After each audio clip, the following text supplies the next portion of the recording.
विशाखा बुद्ध को मानने वाली थी। एक बार ससुर के गुरु आए, विशाखा के ससुर के गुरु आए, और गुरु थे जैन मत वाले। बुद्ध धर्म और जैन धर्म संग संग चला। बुद्ध धर्म में आगे चल के दो शाखाएं बनी, हीनयान और महायान। और जैन धर्म में दो शाखा बनी, निखंड और दिगंबर। दिगंबर कपड़े सफेद पहनते हैं और निखंड नंगे होते हैं। आपने बहुत सारे नागा बाबा नाम सुना होगा। नागा बाबा बिल्कुल निर्वस्त्र होते हैं, बिल्कुल तन पे कपड़ा ही नहीं है, बिल्कुल नंगे। ऐसे गुरु विशाखा के सामने आए। ससुर बोला, बहू पूजा कर लो जाकर, गुरु हमारे आए हैं। विशाखा ने कहा, इनके हम दर्शन करेंगे, ये कपड़े भी नहीं पहने। नहीं। ससुर को बहुत बुरा लगा, बहू ने मेरी बात की अवहेलना कर दी। ससुर एक बार खाना खा रहा था तो बहुत धिक्कू आ गया, चीवरधारी आया। तो विशाखा को मन में बड़ी श्रद्धा जागी कि हमारे भगवान बुद्ध के शिष्य आए हैं, इनको लाओ अच्छा सा भोजन खिला दो, तब विदा करेंगे यहाँ से।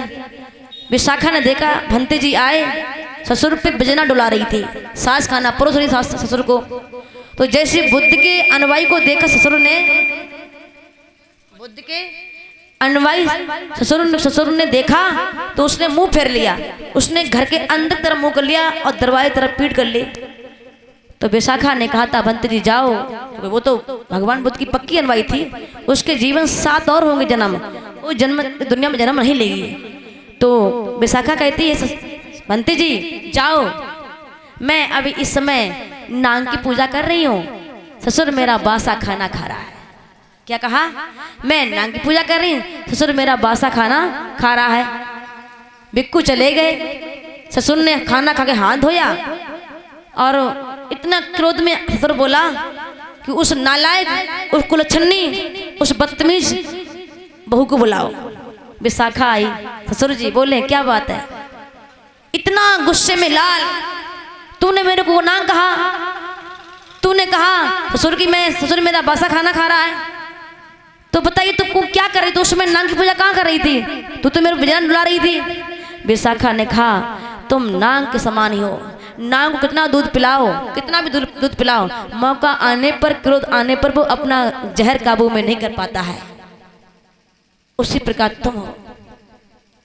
विशाखा से बोला ससुर कि तूने कहा कि ससुर मेरा बासा खाना खा रहा है, अभी अभी तो रसोईयाकारों ने खाना बनाया है। विशाखा ने कहा, ससुर जी तुम कोई पिछले जन्म का पुण्य का फल मिला है, इस जन्म में तो कोई तुम पुण्य का काम नहीं कर रहे हो। तो हमने कहा पुण्य पाप सब साथ में लेके जाते हो, लेकिन ये आपके संसार में दिखने वाली वस्तुएं साथ में लेकर नहीं जाते हो। बोली भगवान बुद्ध की दया हो।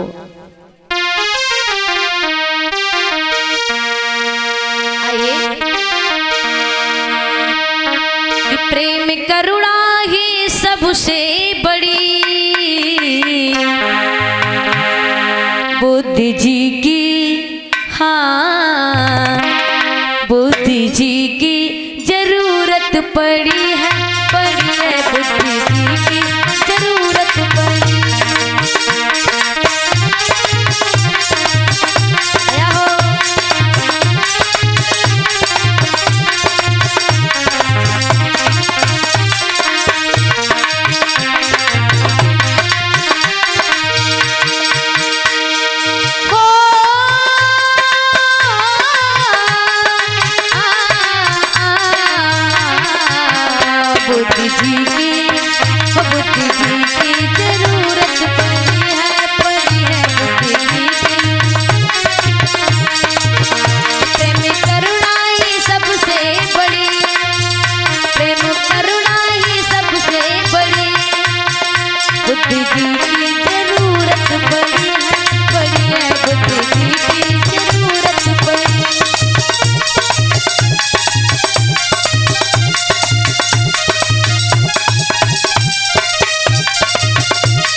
बुद्धि जी की जरूरत पड़ी, बड़ी बुद्धि जी की जरूरत पड़ी।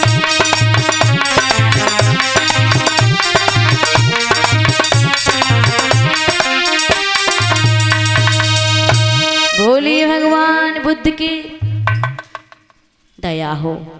दया भगवान बुद्ध की तेजी सभी लोग बोलेंगे, बोलिए भगवान बुद्ध की दया हो। दया हो।